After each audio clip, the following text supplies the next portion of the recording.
How to fix Snapchat? We could not find matching account or password.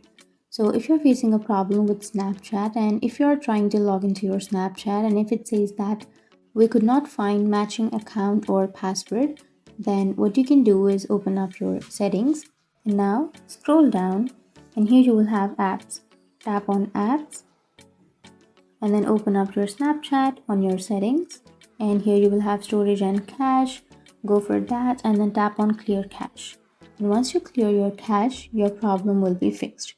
But if that still doesn't fix your problem, then remove that and then you can open up your Play Store or your App Store and make sure to check the internet connection and then go for the search bar and search for Snapchat. And once you've searched, here you will have your Snapchat application. So if you have an update option under your Snapchat, then you will find some problems regarding that. So you can simply tap on update. And once you tap on update, now your problem will be fixed. So that's it. That's how you fix Snapchat. We could not find matching account or password. And if you have any questions, feel free to comment below. Thanks for watching.